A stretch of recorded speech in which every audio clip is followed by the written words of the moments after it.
एक written constitution होता है जो ये बताता है कि किसके पास क्या पावर है। यानी सभी की जो पावर का जो सोर्स, मेन सोर्स होता है वो कॉन्स्टिट्यूशन होता है, और उनके बीच में कोई अगर डिस्प्यूट होता है पावर को लेकर के, तो उसको इंटरप्रिटेट करने के लिए एक इंडिपेंडेंट क्या होती है, जुडिशरी होती है। तो ये जो एक सिस्टम है, इसी को हम लोग जो है फेडरल स्ट्रक्चर कहते हैं। तो इसी फेडरल स्ट्रक्चर पर हमने जो 3 क्वेश्चन पिक किए हुए हैं, जो इस फेडरलिज्म के सारे डायमेंशन को क्या करेगा, कवर करेगा। तो चलिए स्टार्ट करते हैं। जो हमने सबसे पहला क्वेश्चन पिक किया है 2020 का है ये, जिसमें ये क्वेश्चन ये है, how for do you think cooperation, competition, confrontation have shaped the nature of federalism in India? Cite some recent example and validate your answer. इस क्वेश्चन का मतलब ये है कि हमारे जो इंडिया के फेडरल स्ट्रक्चर में ये 3 प्रॉपर्टीज देखने को मिलती हैं, कॉपरेशन, कंपटीशन और कन्फ्रंटेशन। और इन जो फीचर्स हैं, इसने भारत के जो फेडरलिज्म को कैसे शेप्ड किया है, यानी क्या स्वरूप दिया है, ये जो 3 आपको फीचर दिखते हैं, और इनको रीसेंट के एग्जाम्पल के थ्रू हमें क्या करना है, डिस्क्राइब करना है। तो ये हमारा मेन क्वेश्चन है। तो अब आइए इस क्वेश्चन को हम लोग डील कैसे करेंगे, ये समझने की कोशिश करें। तो सबसे पहले हम देखें इसका इंट्रो क्या हो सकता है। इंट्रो तो अभी मैंने जो फेडरलिज्म का एक नॉर्मल डिफिनीशन दी, लेकिन ये एक बहुत कॉमन इंट्रो है। अगर आप इसको थोड़ा स्पेसिफाई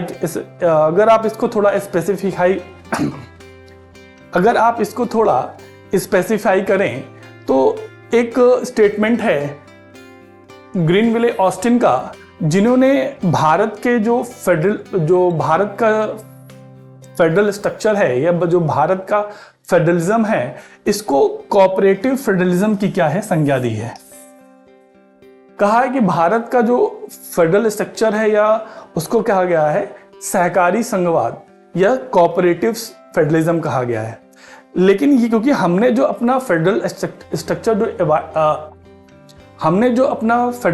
अडॉप्ट किया है वो कनाडा से किया हुआ है, और कनाडा का जो है वहाँ पर जो यूनियन थोड़ा ज़्यादा स्ट्रांग है, बेटर देन स्टेट।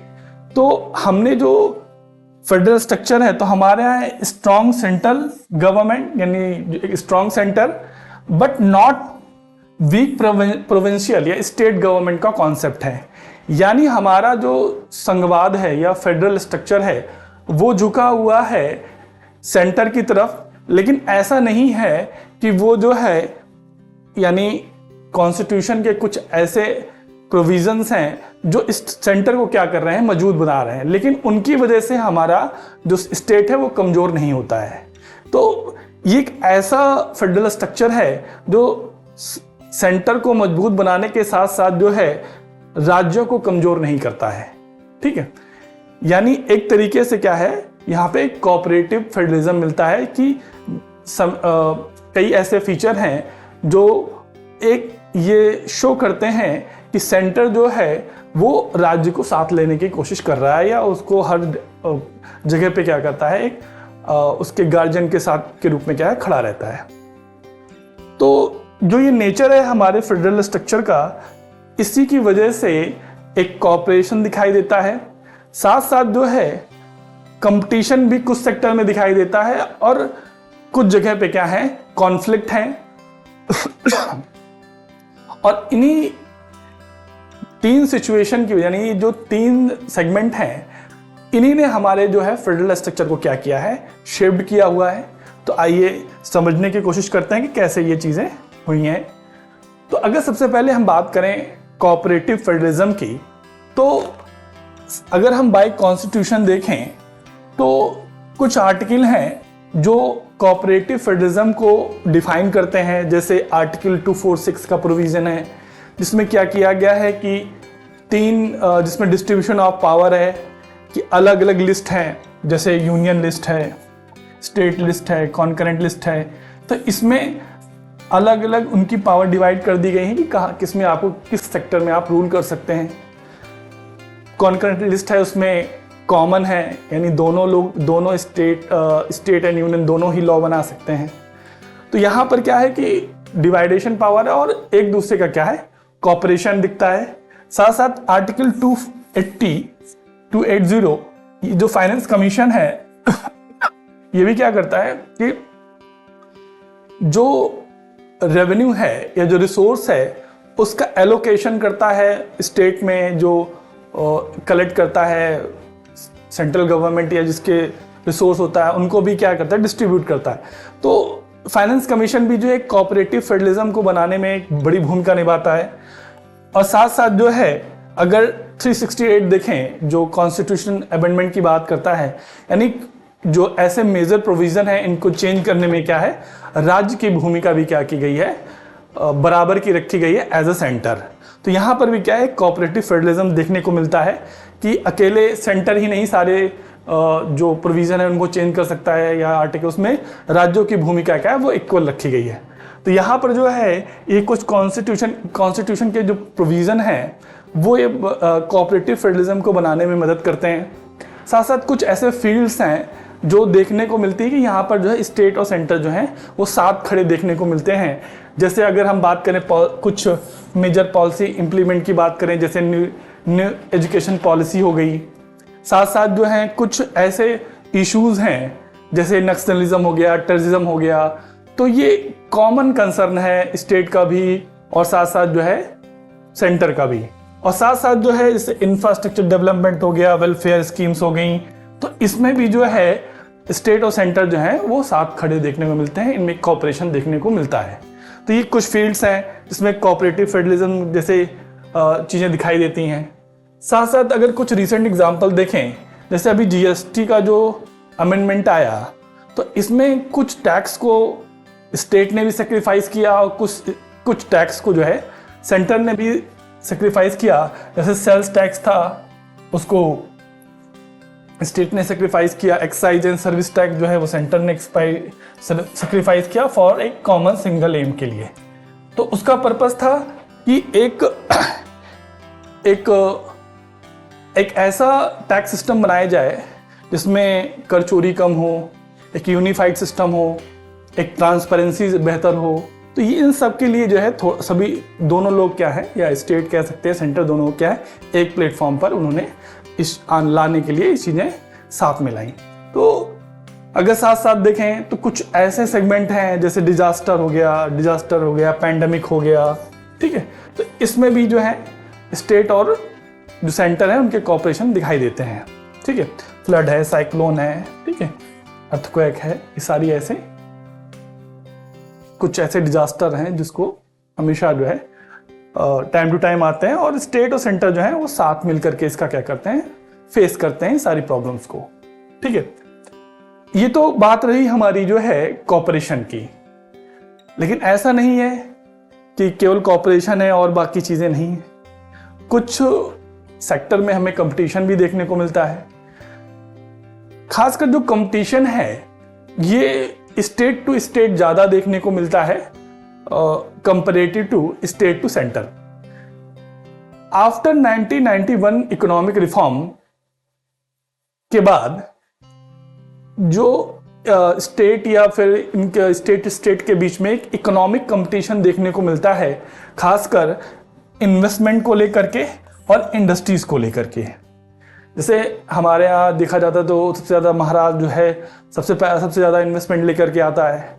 तो मतलब कभी कभी जैसे तो ये एक कंपटीशन है स्टेट के बीच में कि कौन मतलब जो है अपने यहाँ का इंफ्रास्ट्रक्चर ऐसा डेवलप करे, या फिर जो इन्वेस्टर हैं उनके लिए एक अच्छा माहौल ऐसा डेवलप करे कि वो इन्वेस्टमेंट करने के लिए क्या है तैयार हो जाए। तो स्टेट वर्सेस स्टेट ये देखने को मिलता है कंपटीशन जो है, खासकर इंडस्ट्रीज को लगाने को लेकर के और इन्वेस्टमेंट को लेकर के। दूसरा जो है जो नीति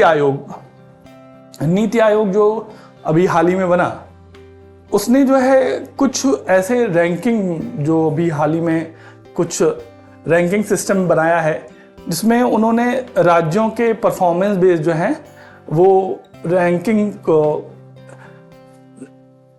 निकालनी शुरू की हैं, जिसमें हो गया ईज ऑफ डूइंग बिजनेस, इसके अलावा जो है सफाई को लेकर के है, ठीक है, इन्वायरमेंट को लेकर के है, यानी बहुत सारे सेगमेंट है जिसमें हमने ये रैंकिंग सिस्टम देखने को मिला है। तो इससे भी क्या है, स्टेट के बीच में एक कंपटीशन बढ़ा है बेहतर परफॉर्म करने का। तो इससे जो है मतलब एक कह सकते हैं डेवलपमेंट में कहीं ना कहीं क्या है फ़ायदा है, गवर्नेंस में फ़ायदा है, ठीक है। तो ये सारी चीज़ें जो स्टेट के बीच में देखने को मिलती हैं।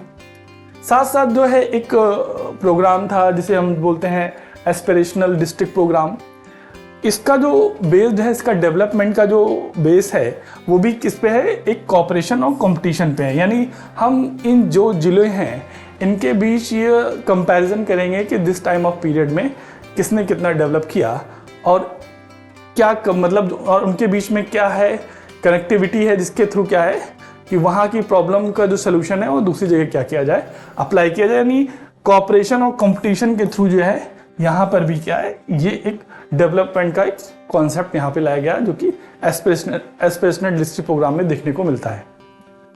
तो कुछ सेक्टर में, और अगर स्टेट और सेंटर की बात करें तो स्टेट और सेंटर में तो जो बेसिकली जो कंपटीशन है वो बहुत अभी उतना बेहतर तरीके से नहीं देखने को मिल रहा है, ठीक है। तो ये जो है आपका कंपटीशन का सेक्टर रहा। अगर हम बात करें जो है कन्फ्रंटेशन की, तो जो कन्फ्रंटेशन है ये कई सारे मुद्दों पर हैं, स्टेट और सेंटर के बीच में, स्टेट के बीच में। अगर सबसे पहले हम बात करें स्टेट और सेंटर के बीच में, तो रोल ऑफ गवर्नर और एलजी को लेकर के खासकर स्टेट और सेंट्रल गवर्नमेंट के बीच में हमेशा खींचातानी रहती है, खासकर ऐसी जगहों पर जहां पर सेंटर में अदर पार्टी है और स्टेट में अदर पार्टी है, उनके बीच में जो है ये गवर्नर और एलजी को लेकर के हमेशा कॉन्फ्लिक्ट बना रहता है। जैसे अगर हम देखें केरला में, वेस्ट बंगाल में, दिल्ली में, तो यहाँ पे क्या है, पावर को लेकर के है या पॉलिसी इम्प्लीमेंट को लेकर के है, ठीक है। तो ये इस सेक्टर में यहाँ पे कन्फ्रंटेशन देखने को मिलता है। साथ साथ जो 356 आर्टिकल है, इसके इम्प्लीमेंट को लेकर के, इसके यूजेस को लेकर के, इसके मिसयूज को लेकर के सेंटर स्टेट के बीच में क्या है, एक कॉन्फ्लिक्ट की कंडीशन प्राय देखने को मिलती है।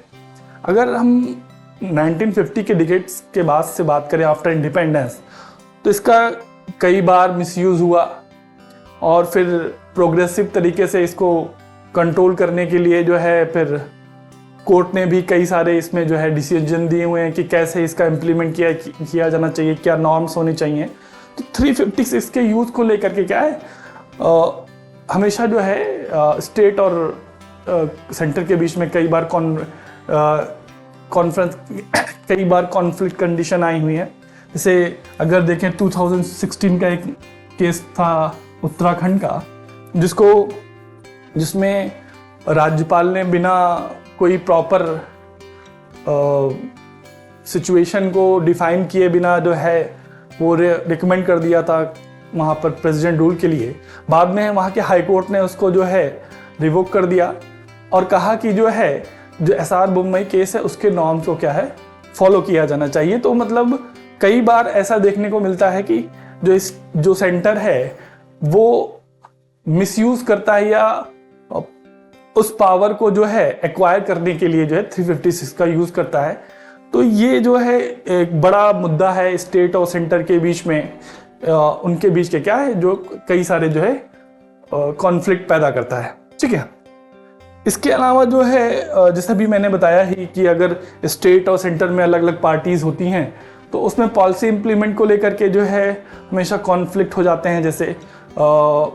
जैसे आयुष्मान भारत योजना है, तो उसको लेकर के वेस्ट बंगाल और दिल्ली ने जो है उसको अच्छी तरीके से अप्लाई नहीं किया है, या फिर नेशनल एजुकेशन पॉलिसी है, ठीक है। तो यहाँ पर जो है राजस्थान हो गया, ठीक है। तो अभी हम अगर रिसेंट एग्जांपल के रूप में देखें तो वहाँ पर जो है ये यहाँ पे इस मुद्दों पर जो है आपस में एक क्या कन्फ्रंटेशन देखने को मिलता है, जहाँ पर स्टेट में और सेंटर में अलग अलग पार्टियों की सरकार होती है। ये जो है एक इशू देखने को मिलता है। साथ साथ जो है एक मुद्दा है रीजनलिज्म का, एक मुद्दा है रीजनलिज्म का और नेशनलिज्म का। होता ये है कि ये मुद्दा ज़्यादातर तो वैसे साउथ में ज़्यादा देखने को मिलता है। जैसे जो साउदर्न स्टेट हैं वो अपने कुछ रीजनल मुद्दों को ज़्यादा प्रायोरिटी देते हैं, और जो नेशनल पार्टीज़ हैं उनके वो अपने नेशनल एजेंडे को ज़्यादा प्रायोरिटी देती हैं। उसको लेकर के भी क्या है, कुछ कॉन्फ्लिक्ट देखने को मिलते हैं। जैसे अभी अगर देखें एग्जांपल तो एक तमिलनाडु के टाइम ऑफ पीरियड में जो सेंट्रल गवर्नमेंट थी वो एलटीटी को क्या कर रही थी, अपोज कर रही थी। मतलब एलटीटी को जो है के विरुद्ध अभियान के लिए में श्रीलंका का सपोर्ट कर रही थी, बट लेकिन तमिलनाडु एलटीटी का क्या कर रहा था, सपोर्ट कर रहा था। तो वो उनका रीजनल एजेंडा था, जबकि वो जो नेशनल पार्टी है वो नेशनल इंटरेस्ट को लेकर के या जो देश के संदर्भ में जो बेहतर निर्णय है उसके कंटेक्स्ट में काम कर रही थी। तो ये एक बड़ा कॉन्फ्लिक्ट ऐसे देखने को मिल जाता है। और जैसे अभी वेस्ट बंगाल में जो भारत ने जो नदी के संदर्भ में जो समझौते किए उसको लेकर के जो वेस्ट बंगाल ने अपना कंसर्न रेज किया या ऑब्लिगेशन लगाया, तो ये कुछ ऐसे मुद्दे देखने को मिल जाते हैं रीजनलिज्म को लेकर के और नेशनलिज्म को लेकर के। साथ साथ जो है साउदर्न स्टेट है उनका एक हमेशा एलिगेशन लगता है कि हिंदी को उन पर जो है एक थर्ड लैंग्वेज के रूप में क्या है इम्प्लीमेंट किया जा रहा है, या उनको मतलब जो है फोर्स किया जा रहा है उसको अडॉप्ट करने के लिए। और साथ साथ जो है साउदर्न स्टेट ने एक हाल ही में एक एलिगेशन और लगाया, मतलब उसका विरोध किया था कि 15 जो फाइनेंस कमीशन है उसमें 2011 का डाटा क्या है जो है इंक्लूड नहीं किया जाना चाहिए।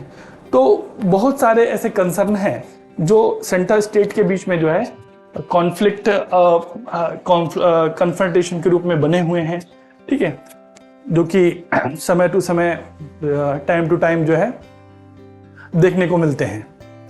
इसके अलावा अगर स्टेट की बात करें तो कुछ कहीं पर क्या है बॉर्डर प्रॉब्लम्स देखने को मिलती हैं, जैसे विदर्भ को लेकर के गुजरात और महाराष्ट्र के बीच में कभी भी देखने को मिलती है। इसके अलावा नदी के पानी के बंटवारे को लेकर के है, जैसे अगर आप देखें जो कर्नाटका है और तमिलनाडु के बीच में पानी को लेकर के जो है एक विवाद देखने को मिलता है। तो इस तरह के भी मुद्दे जो हैं स्टेट टू स्टेट के बीच में कन्फ्रंटेशन के रूप में देखने को मिलते हैं, ठीक है। तो यहाँ पर जो है हमने कन्फ्रंटेशन के लगभग डायमेंशन को समझा। अब इसका कंक्लूजन अगर हम समझें तो हमारे जो फेडरल स्ट्रक्चर हैं, जैसे मैंने बताया क्वेश्चन में ये था कि जो ये 3 फीचर्स हैं इसने कैसे हमारे फेडरल स्ट्रक्चर को शेप किया हुआ है। तो अगर हम बात करें तो कोऑपरेटिव और जो कॉम्पिटिटिव फीचर है ये एक दूसरे के क्या हैं, कॉम्प्लीमेंट्री हैं। यानी जो डेवलपमेंट के लिए जो है प्रतिस्पर्धा और सहयोग दोनों की ज़रूरत है, तभी जो है हमारा जो फेडरल स्ट्रक्चर होगा वो काफ़ी मतलब उसमें स्टेट भी ग्रो अप करेंगे एक हेल्दी कंपटीशन में, और जहाँ पे सेंटर है वो सहयोग करेगा स्टेट का, तो उस फेडरल स्ट्रक्चर में ही हमारा जो है बेहतर ग्रोथ हो सकती है। और आने वाले डिकेड्स में देखा जा सकता है कि कंपटीशन और जो कोऑपरेशन है इसी के थ्रू जो है हमारा देश काफ़ी क्या होगा, आगे आगे बढ़ेगा।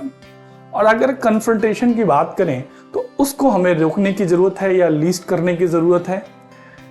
उसके लिए हमें जैसे इंटर स्टेट काउंसिल है, डायलॉग, जितने भी डायलॉग के मंच हैं उनको प्रॉपर जो है एक्टिवेट रखने की ज़रूरत है, ठीक है, स्टेट और सेंटर के बीच में, स्टेट के बीच में, जिससे जो है इस कन्फ्रंटेशन को क्या किया जाए, अवॉइड किया जा सके, ठीक है। तो अगर हम देखें कि जो स्टेट का रोल है वो पॉलिसी इंप्लीमेंट का काफ़ी ज़्यादा है, क्योंकि जितनी भी सेंटर पॉलिसीज बना रहा है उसको इम्प्लीमेंट करने में जो स्टेट की भूमिका काफ़ी ज़्यादा है। तो जब दोनों एंटिटी एक कॉपरेशन के रूप में काम करेंगी तो हमारा देश क्या होगा, वो बेहतर मतलब जो है ग्रोथ करेगा। तो ये जो है, तो आप इसमें इस चीज़ों को मेंशन कर सकते हैं कि स्टेट जो है वो